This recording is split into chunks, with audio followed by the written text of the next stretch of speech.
బంగాళాఖాతం తూర్పు తీరంలో యుద్ధ నౌకలు గర్జించే సమయం ఆసన్నమైంది. భారత నౌకాదళ శక్తి సామర్థ్యాలను ప్రపంచానికి చాటి చెప్పే ఇంటర్నేషనల్ ఫ్లీట్ రివ్యూ ఐఎఫ్ఆర్కు విశాఖ సాగర తీరం ఆతిథ్యమిస్తోంది. త్రివిధ దళాల్లో ఒకటైన నౌకాదళ శక్తి సామర్థ్యాలను చాటి చెప్పే ఐఎఫ్ఆర్ మిలాన్ 2026 కు సంబంధించిన మరింత సమాచారాన్ని మా విశాఖ ప్రతినిధి కిరణ్ అందిస్తారు. శక్తి సామర్థ్యాలను ప్రపంచానికి చాటి చెప్పేందుకు ఇంటర్నేషనల్ ఫ్లీట్ రివ్యూకు విశాఖ నగరం వేదికైంది. బంగాళాఖాతం తూర్పు తీరంలో రేపు జరగబోయేటువంటి ఇంటర్నేషనల్ ఫ్లీట్ రివ్యూకు ప్రపంచ దేశాలకు చెందినటువంటి ప్రతినిధులందరూ కూడా పెద్ద ఎత్తున హాజరవుతారు. మరోవైపు త్రివిధ దళాల అధినేత అయినటువంటి భారత రాష్ట్రపతి ద్రౌపది ముర్ము, అలాగే కేంద్ర రక్షణ మంత్రి రాజ్నాథ్ సింగ్తో పాటు ఆంధ్రప్రదేశ్ ముఖ్యమంత్రి నారా చంద్రబాబు నాయుడు, గవర్నర్ అబ్దుల్ నజీర్ కూడా ఈ కార్యక్రమంలో పార్టిసిపేట్ చేస్తున్నారు. రేపు జరిగేటువంటి ఇంటర్నేషనల్ ఫ్లీట్ రివ్యూతో పాటు ఎల్లుండి అంటే 19వ తేదీన మిలాన్ 2026 అదేవిధంగా ఇంటర్నేషనల్ సింపోజియం కూడా ఇక్కడ నిర్వహిస్తున్న సంగతి మనందరికీ తెలిసింది. ఈ నేపథ్యంలో ఏదైతే సముద్ర తీరంలో సముద్రాలతో ఏకమవుదాం అనేటువంటి ఒక నినాదాన్ని, ఒక థీమ్ని తీసుకొని భారత నౌకాదళం ఈ కార్యక్రమాన్ని 10 రోజుల పాటు నిర్వహిస్తుంది.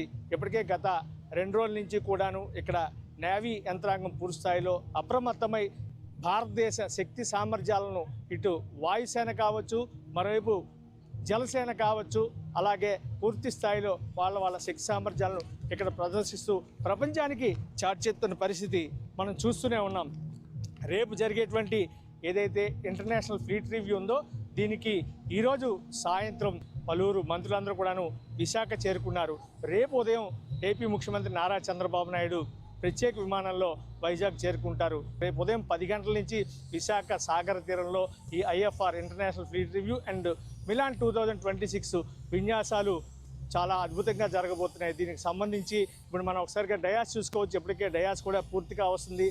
భారత రాష్ట్రపతి అయినటువంటి ద్రౌపది ముర్ము ఇక్కడి నుంచే ప్రసంగించనున్నారు. దేశాన్ని, జాతిని ఉద్దేశించి ఆమె ప్రసంగం ఉండబోతుంది.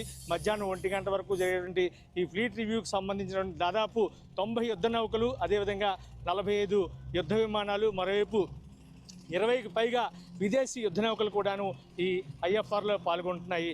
ఐఎన్ఎస్ విక్రాంత్, అలాగే ఐఎన్ఎస్ విక్రమాదిత్య, అలాగే పలు సబ్మెరీన్లు, డిస్ట్రాయర్లు ఇవన్నీ కూడా ఇందులో పార్టిసిపేట్ చేయడం గమనార్హం. మరోవైపు మనం చూసుకున్నట్లయితే గగనతలంలో MiG-29K జెట్ విమానాలు, మరోవైపు P-8I నిఘా విమానాలు, MH-60R హెలికాప్టర్లు ఇక్కడ తమ శక్తి సామర్థ్యాలని ప్రపంచానికి చాటి చెప్పే తరహాలో ఈ కార్యక్రమం ఎంతో ప్రతిష్టాత్మకంగా నౌకాదళం నిర్వహిస్తుంది. మొత్తం మీద మనం చూసుకున్నట్టయితే America, France, Germany, Sri Lanka, Iran వంటి దేశాలతో పాటు పలు దేశాలన్నీ కూడాను ఈ ఐఎఫ్ఆర్లో పార్టిసిపేట్ చేయడం. మరోవైపు IONS ఏదైతే నేవల్ సింపోజియం ఉందో ఈ కార్యక్రమం కూడా ఈ నెల 20వ తారీఖు నిర్వహిస్తున్నారు. మొత్తం ప్రపంచ దేశాలకు సంబంధించిన రక్షణ రంగ ప్రతినిధులందరూ కూడాను ఇప్పటికే విశాఖ చేరుకోవడం జరిగింది. జిల్లా అధికార యంత్రాంగం కానీ మరోవైపు పోలీసు యంత్రాంగాన్ని పకడ్బందీ ఏర్పాట్లు చేయడం జరిగింది. వచ్చేటువంటి అతిథులకు ప్రత్యేకమైనటువంటి ఏర్పాట్లు కూడా చేశారు. అదేవిధంగా వచ్చేటువంటి సందర్శకులు ఎవరైతే విశాఖ ప్రజలు ఎవరైతే ఉన్నారో ఈ నేవీ విన్యాసాలని కూడా స్పష్టంగా తిలకించేలాగా అన్ని ఏర్పాట్లు కూడా చేయడం జరిగింది. ఇక బీచ్ ఇటు ఆర్కే బీచ్ నుంచి అప్ టు భీమిలి వరకు కూడా ఉన్నటువంటి తీరం పొడవునా కూడా ఈ భారత యుద్ధ నౌకలు కానీ విదేశీ యుద్ధ నౌకలన్నీ కూడా ఈ వార్షిప్స్ అన్నీ కూడాను తమ శక్తి సామర్థ్యాలను ప్రదర్శించే తరహాలో ఈ ఐఎఫ్ఆర్ ఉండబోతుంది.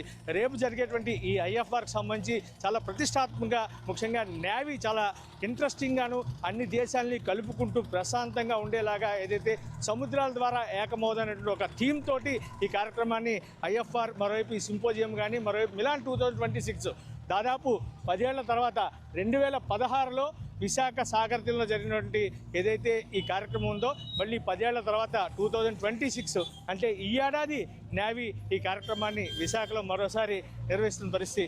ఏదైతే ఈరోజు జరిగినటువంటి నేవీ భారత నౌకాదళం తన శక్తి సామర్థ్యాలను ప్రపంచానికి చాటి చెప్పే రీతిలో సముద్రంపై కవాతు చేస్తున్న పరిస్థితి మనం ఈరోజు వార్షిప్స్ అన్నీ కూడా చూసుకున్నట్టయితే నీలి సముద్రంపై ఒక కవాతు చేస్తున్నట్టుగానే కనిపిస్తుంది. రేపు జరిగేటువంటి పెరేడ్ కానీ మొత్తం మీద అన్నీ కూడా చాలా నేవీ చాలా సమర్మాచారాలు గురి చేసే విధంగా ఒళ్ళు గగుర్పొడిచే రీతిలో ప్రజలందరూ కూడాను ఎంతో వీక్షించే తరహాలో భారతదేశం యొక్క రక్షణ రంగం తాలూకా శక్తి ఏపాటిదో ప్రపంచానికి తెలియజేసేలాగా